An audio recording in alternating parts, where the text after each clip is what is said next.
네, 여러분 안녕하세요. 오늘은 소비자 행동 2장 소비자 행동의 개관에 대한 강의를 시작하도록 하겠습니다. 음, 일단 시작하기에 앞서 오늘도 우리 오프닝 케이스 먼저 한번 보고 가시죠. 자, 어느 날 집에 TV가 이렇게 잘 안 나오는 상태가 되었다라고 생각을 해보시죠. 그럼 우리 뭔가 문제가 발생을 한 거죠. 그럼 문제를 해결을 해야 됩니다. 이 경우에 문제는 TV가 고장났다는 것이고 문제를 해결하려면 어떻게 해야 될까요? 네, 새 TV를 사야 되죠. 그래서 저렇게 줄무늬가 쭉쭉 있는데도 불구하고 TV를 잠깐 봤더니 TV에서 TV 광고를 하네요. 우리나라의 대표적인 가전제품 브랜드 두 가지, LG와 삼성 브랜드에 대한 TV 광고. 요즘은 TV들이 화질도 굉장히 좋고 화면 크기도 굉장히 큽니다. 그래서 이런 문제가 발생을 했고, 마침 TV에서 광고를 쭉 보다 보니, 아무래도 뭐, LG가 더 좋을 것 같다라는 생각은 있지만, 뭐니 해도 실물을 봐야 되겠죠. 그래서 매장으로 출동을 하게 됩니다. 자, 매장에 가서 여러 가지 브랜드의 여러 가지 모델의 TV들을 쭉 둘러보고, 이제 뭔가를 하나를 선택해서 사야 하는데 여러분들이라면 TV를 새로 사야 하는 상황에서 어떤 의사결정을 또 해야 되냐면 어디서 살 것인가. 지금 제가 편의를 위해서 롯데 하이마트 가전 매장 그림을 가지고 왔습니다만 책의 사례에서는 이마트 가전 부문으로 가서 TV를 둘러봤다라고 나오네요. 자, 여러분이라면 TV를 사야 되겠다 마음을 먹고 매장에 가서 실물을 좀 보고 싶은데 라는 생각이 있다면 어디로 가시겠어요? 네, 우리 백화점도 둘러봐야 하고 하이마트나 이마트처럼 여러 가지 브랜드들을 다 모아서 예, 한꺼번에 전시해놓고 판매하는 복합 매장이 있는가 하면 혹시 LG 베스트샵 혹은 삼성 디지털 플라자 이런 데 들어보셨나요? 위에 세 군데하고 밑에 두 군데가 다른 점은 네, 특정 제조회사의 제품만 전문적으로 판매하는 전문점이라는 거겠죠. 음, 우리에게는 이렇게 실물을 다루는 매장에 가서 직접 제품을 비교 평가하고 구매하는 방법도 있지만 또 어디서 제품 살 수 있죠? TV? 맞습니다. 온라인 쇼핑을 통해서도 살 수 있어요. 들어보니까 요즘은 온라인 쇼핑으로도 많이들 산다고 하네요. 정리해보니까, TV가 고장이 났고 새로운 걸 사야 하는 상황이 됐을 때 우리가 어떤 옵션을 선택할 수 있느냐? 온라인 쇼핑 가능하죠? 혹은 지금 위에서 이야기한 것처럼 매장에 가서 실물 보고 결제하고 사는 방법? 혹시 요거 두 개 말고 온라인 쇼핑하고 비슷하기는 한데 약간 다른 남은 하나의 선택 대안 뭔지 아시나요? 어떻게 사면 TV가 굉장히 싸다더라. 들어본 적 있으세요? 네, 맞습니다. 직구. 예. 특히나 미국 시장에서는 우리나라보다 동일한 사양의 TV가 훨씬 더 싼 가격에 판매되더라. 그래서 많은 사람들이 이제 직구라는 형태를 통해서도 TV를 구매를 합니다. 자, 이 문제가 발생한 우리 오프닝 케이스에 나온 분은 어디에서 결제를 하죠? 네, 결국 매장에서 마음에 드는 물건을 고르고 결제를 하고 집으로 배송받기를 이제 원하고 일단 TV에 대한 의사결정은 끝이 납니다. 집에 돌아오는 길에 몇 년 탄 자동차가 이번엔 이제 남편으로 넘어가는데요. 자동차가 뭔가 좀 안 좋은 기미가 보여요. 안 좋은 징후가 나타나고 있습니다. 그럼 차가 어딘가 좀 고장이 나고 자꾸 고쳐야 되고 이러면 우리는 어떤 생각을 하게 되느냐면 새 차를 사는 게 좀 더 낫지 않느냐라는 생각을 또 하게 되겠죠. 때 우리 건설회사에서 이제 부장으로 일하는 가상의 시나리오에 있는 인물은 이런 생각들을 하게 됩니다. 사회적인 지위로 보나 그래도 꽤 큰 건설회사에 내가 직급이 부장이고 나이도 중년에 접어들고 마침 다음 달에 그동안 부어온 적금의 만기도 다가오기 때문에 2천만 원 정도는 내가 자동차를 구입한다면 추가로 사용할 수 있는 여력이 생겼다고 해요. 그리고 주위를 둘러보니 또래 친구들이 다 중대형급 차를 타더라라는 상황을 이제 판단을 한 거죠. 그래서 결국 이 사람도 어떻게 했어요? 소나타보다 한 등급 더 큰 차를 사기로 마음을 먹습니다. 중대형에서 고르려고 보니까 같은 현대 브랜드에서 나온 그랜저도 있고 K7, 뭐 판테온, 기타 등등 비슷한 동급으로 여겨지는 몇 대의 선택 대안이 나옵니다. 그래서 저녁에 차를 좀 새로 봐야 되겠다라고 마음을 먹고 집에 왔는데 저녁에 그 TV를 잠깐 고장은 났지만 아직 새 거가 오진 않았겠죠? 예. TV에서 우연찮게 그랜저 자동차 광고가 나오는 거예요. 한번 보시죠.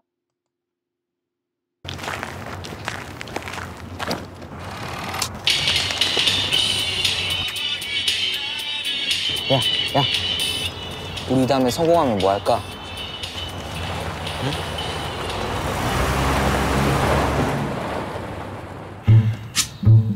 그런 녀 사야지.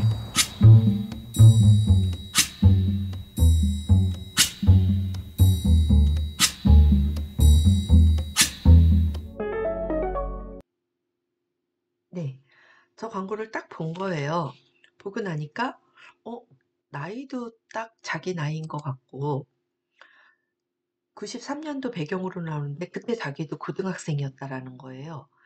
그러다 보니 마치 자기 이야기를 하는 것 같은 몰입감을 가지고 광고를 보고 맞다. 그때 그랜저는 고급 승용차의 상징이었고 지금도 별반 다르지 않더라. 성공하면 그랜저 사야지라고 자기도 생각했었던 것 같고 음, 이러한 광고를 내보내고 있다라는 것은 현대 자동차에서 그랜저 자동차의 소비자 타겟을 뭔가 성공적인 이미지를 추구하는 사람들인 것 같고 그 자체로도 품질과 성능이 뛰어나다라는 것을 암묵적으로 보여준다라는 생각이 든 거예요. 그래서 어떻게 해요? 우리가 또 광고에서 딱 마음에 드는 게 나왔다고 자동차 같은 제품을 금방 사지는 않잖아요. 여러분들 어떤 나름대로 고가의 제품들을 사려면 먼저 뭘 합니까? 네, 맞아요. 우리 인터넷 열심히 뒤져보죠. 그래서 다른 사람들은 뭐라고 하는지 리뷰도 찾아보고 구매 후기도 살펴보고 합니다.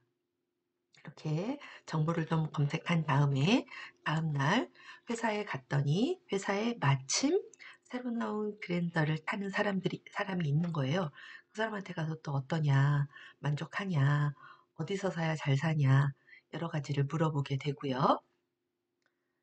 검색도 해봤고, TV 광고도 봤고, 실제 타본 사람의 이야기도 듣고, 바로 사나요? 아니죠. 뭘 해야 돼요? 영업소 가서 영업사원도 만나보고 실제 제품 한번 시승도 해보고 구매 조건은 어떤지 다 따져보고 그 다음에 아주 신중하게 의사결정을 할 거라고 생각이 됩니다. 자, 그래서 우리 여기까지 하고 여기까지가 우리 일반적인 상황에서 볼 수 있는 우리 소비자들로서 의사결정은 어떤 단계들을 거치는지에 대해서 살펴봤고요. 음, 다 그런 건 아닙니다만 일반적으로 우리 지금 TV, 자동차 이런 거 봤잖아요. 가정을 상대적으로 약간은 신중한 구매 의사결정을 내리는 시나리오를 생각을 해보면요. 소비자 구매 행동은 이렇게 5단계를 거쳐서 진행이 된다고 합니다. 가장 먼저 뭔가 문제가 생깁니다. 차가 좀 고장 난다. 전과 다르다. TV가 고장이 났다. 이런 문제가 인식이 되고 바로 사는 게 아니라 여기저기 뒤져보고 후기도 찾아보고 물어보고 정보를 검색합니다. 정보를 검색한 다음엔 몇 가지 대안을 놓고 후보를 선정해 놓고 그 안에서 나한테 가장 잘 맞는 후보 대안은 무엇인지 평가를 하게 되고요. 네 번째 단계에서는 네, 드디어 구매를 해요. 어디에 뭐 가서 이제 얼마를 주고 구입을 할 건지 다 구매를 하고 소비자 행동에서 다루는 의사결정 단계는 네 번째 단계에서 끝나는 게 아니라 구매 이후의 단계까지 고려를 해야 한다라고 하고 있습니다. 그래서 구매 후 행동까지 총 5단계를 이야기하고 있고요.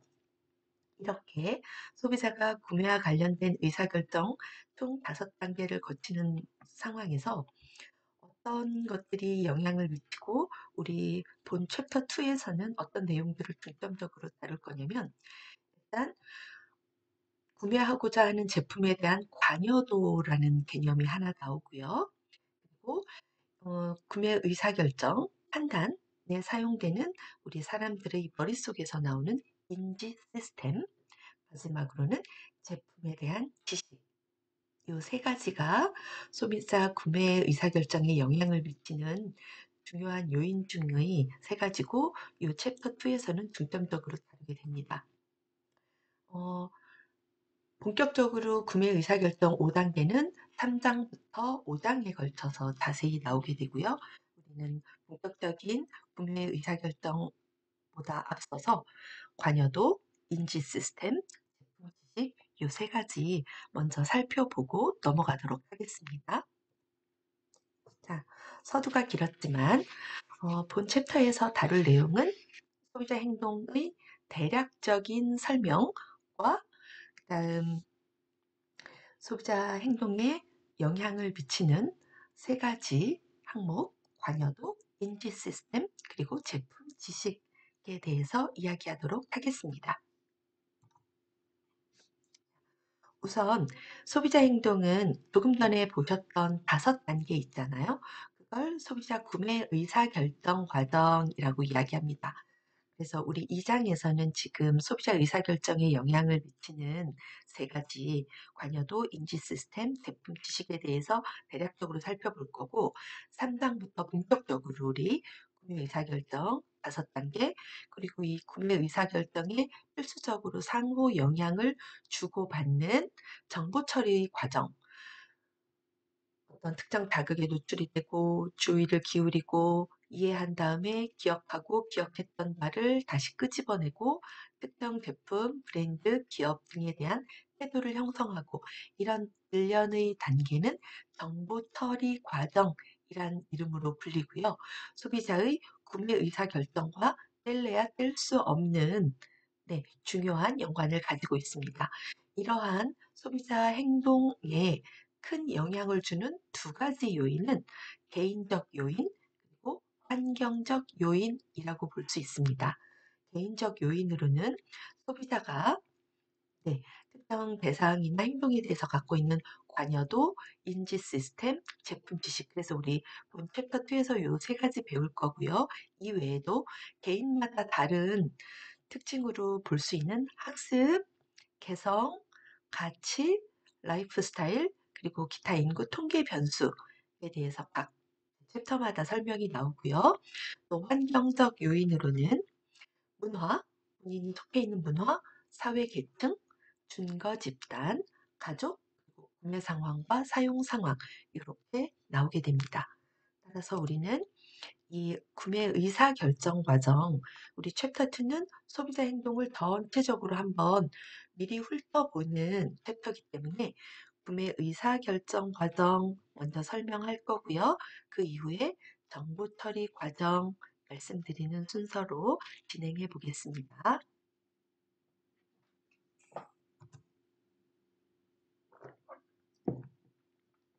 우리 우선 소비자의 구매 의사 결정 단계 시작해 볼게요. 어떤 행동이라는 건 특히나 우리는 지금 소비자의 구매 행동에 좀 초점을 맞추고요. 어떤 사람의 행동이라는 거는 그 행동이 나타난 저 밑면에는 동기, 모티브가 존재한다라고 봅니다. 그래서 이 동기가 있기 때문에 그 사람의 이러이러한 행동이 나타난 거다. 그럼 이 동기의 근원은 어디냐? 동기의 근원은 그 사람이 가지고 있는 니즈와 원트. 우리 마케팅 리뷰 시간에 한번 훑어봤는데요. 어떤 욕구나 필요로부터 동기가 형성이 되고 이 동기가 행동을 만들어내게 된다라고 합니다. 그래서 우리 니즈와 욕구를 일반적으로는 그냥 욕구다 이렇게 이야기하지만 엄밀하게는 다릅니다. 자, 니즈와 원추를 구분해 보자면 어떤 사람이 가지고 있는 아주 기본적이고 일반적인 제품에 대한 욕구를 니즈라고 이야기하고요. 그게 아니고 어떤 특정 제품, 아주 세부적인 게 사고 싶다, 원한다 라고 하면 그건 원츠, 필요라고 구분을 짓습니다. 한 예를 드리자면 추운 겨울이에요. 겨울이야 지금. 네, 영하의 날씨죠. 그래서 밖에 이제 나갔다가 와서 외출을 끝내고 들어오면 뭔가 몸을 좀 따뜻하게 녹이고 싶다라는 생각이 들 겁니다. 추운 상태를 해결해서 따뜻하게 몸을 녹이고 싶다라는 거는 사람의 아주 본능적인 욕구가 될 수 있겠죠. 그래서 니즈는 뭔가 따뜻한 음료를 마셨으면 좋겠다. 몸을 녹일 수 있는 따뜻한 음료. 그러면 원하는 건 서로 다를 수 있습니다. 누구는 따끈한 홍차가 있었으면 좋겠어. 누구는 마시멜로우가 동동 뜬 핫초코를 마시고 싶어. 이렇게 서로 원하는 특정 제품은 달라질 수 있다. 그래서 우리 니즈와 원츠가 동기를 만들어내고 이 동기가 충분히 발현이 되면 소비자는 행동을 하게 된다라는 거 알아두시고요. 이런 소비자 의사결정은 아까 총 몇 단계로 이루어진다라고 봤었죠? 네, 5단계였죠. 그래서 그 중에 첫 번째 단계부터 시작해 보겠습니다. 소비자 구매 의사결정의 첫 번째 단계는 문제인식이라고 이야기해요. 문제인식이라는 건 뭔가가 결핍된 상태예요.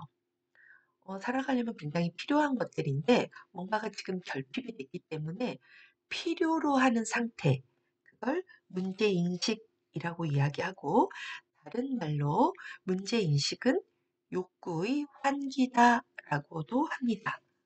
욕구의 환기다. 욕구가 환기가 되었다라는 건 눈에 띄었다라는 이야기입니다. 그전까지는 몰랐는데 여러 가지 상황이나 이유에 의해서 어, 내가 지금 이러이러한 게 필요한데 이러이러한 걸 사고 싶은데 먹고 싶은데 자고 싶은데 입고 싶은데 이렇게 욕구가 환기가 되거든요. 그것도 문제인식이라고 보고 있습니다. 그래서 잠재 욕구는 인간의 내면에 항상 존재를 하는 거고 이게 밖으로 표출이 딱 되는 순간 문제를 인식하게 된다라고 보시면 되겠습니다. 따라서 문제의 인식은 욕구가 환기되는 거고 소비자가 구매 의사 결정을 했다라는 건 그런 문제가 인식된 문제가 해결이 된 것으로 보셔도 된다라는 거죠. 자, 그래서 이런 문제 인식은 어떤 설명에 의하면 소비자가 처해 있는 현실의 상태랑 소비자가 궁극적으로 되고 싶은 이상적 상태랑 그 사이에 무슨 갭이 존재한다. 그럴 때 문제가 인식된다라고 이야기를 하고 있어요. 그래서 현실 상태는 굉장히 배가 고픈데 이상적인 상태는 배가 안 고픈 편안한 상태였으면 좋겠어. 두 상태 간의 차이가 벌어지면 벌어질수록 문제는 더 크게 인식이 됩니다. 그래서 문제 인식하는 어, 수단은요, 소비자 자신의 내부적인 욕구가 될 수도 있어요. 아침 먹은 지 너무 오래됐는데 이제 슬슬 점심을 좀 먹어볼까? 배가 고픈 것 같네? 이렇게 자신의 내부로부터 욕구가 나올 수도 있지만, 때로는 어디를 지나가다가 이제 막 갇혀서 내놓은 만두 냄새. 그전까진 몰랐는데 외부 자극, 만두 냄새라는 자극이 들어오니까 갑자기 배가 고파질 수 있거든요. 그런 건 외부 자극에 의한 문제인식이라고 볼 수 있어요. 그래서 한 예를 들어서 내가 지금 너무 배가 고프다. 이건 현실의 상태입니다. 근데 내가 원하는 이상적인 상태는 이제 배도 부르고 왠지 좋은 사람이 된 것 같아. 세상이 아름답네. 요렇게 보려면 이상적 상태가 돼야 되는 거죠. 문제를 해결을 해야 돼요. 어떻게 하면 됩니까? 뭔가를 먹어야 돼요. 자, 그러면 소비자 구매 의사결정의 두 번째 단계는 네, 문제가 생겼다고, 뭔가가 필요하다고, 불충분하다고 바로 마트에 가서 사지는 않습니다. 그 전에 정보를 탐색하게 되고 정보를 탐색하는 경로는 크게 두 가지가 있습니다. 내적 정보 탐색과 외적 정보 탐색. 내적 정보 탐색은요, 어디가 내적이겠습니까? 네, 욕구 충족과 관련된 정보가 이미 우리의 뇌에, 기억에 차곡차곡 쌓아져 있어서 필요로 할 때 내가 정보를 기억 속에서 끄집어내는 거, 이걸 내적 탐색, 내적 정보 탐색이라고 이야기해요. 근데 때로는 우리가 머리를 아무리 쥐어짜도 잘 생각이 안 날 때가 있죠.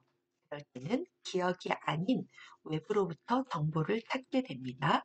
그걸 우리는 외적 정보 탐색이라고 이야기를 해요. 이렇게 외적 정보 탐색의 상황에서 외적 정보 탐색을 얼마나 열심히 하느냐, 그 외적 정보 탐색에 들이는 노력의 정도에 따라서 우리가 의사 결정의 유형을 크게 네 가지로 나누어 볼 수가 있습니다. 포괄적 문제 해결, 아주 많은 노력을 들이는 구매 의사 결정이고요. 제한적 문제 해결, 그 다음 일상적, 그리고 맨 나중에 회상적 문제 해결은 외적 정보 탐색에 거의 뭐 노력이라고 드리기까지 뭐하고 그냥 딱 머릿속에서 생각났던 그 제품 사는 수준이라고 보시면 돼요. 이러한 외적 정보 탐색에 들이는 노력에 영향을 미치는 중요한 요인 중 하나가 바로 소비자의 관여도가 되겠습니다. 이런 관여도에 따라서 어떤 문제 해결 방식에는 굉장히 큰 노력을 들이지만 어떤 문제 해결에는 별 노력을 안 하기도 하게 되거든요. 그래서 우리 구매 의사결정 두 번째 단계 정보 탐색 살펴봤고요. 이런 좀 전에 말씀드렸던 구매 의사결정이나 외부 정보 탐색에 들이는 노력의 정도에 대한 네 가지 문제 해결 방식, 관여도가 많은 영향을 미친다고 했습니다. 네 가지 문제 해결 방식에 대해서 조금만 더 디테일한 설명드리자면 가장 먼저 포괄적 문제 해결은 그 문제를 해결하는데 엄청난 노력과 시간을 투입해서 신중하게 의사결정을 하고자 하는 거예요. 그래서 웬만하면 내적 탐색, 리뷰 서치하고 물어보고 다니고 매장 가서 열어보고 닫아보고 모든 노력을 다하는 형태를 포괄적 문제 해결이라고 이야기합니다. 예를 들면 여러분들 대학 진학하실 때 진학사 들어가서 엄청나게 많은 각 대학에 대한 정보 열심히 찾아보려고 노력하셨잖아요. 뭐 무슨 입학 박람회 같은 데도 많이 다니시고 또는 부동산을 사야겠다. 아파트 하나 장만해야 되겠다.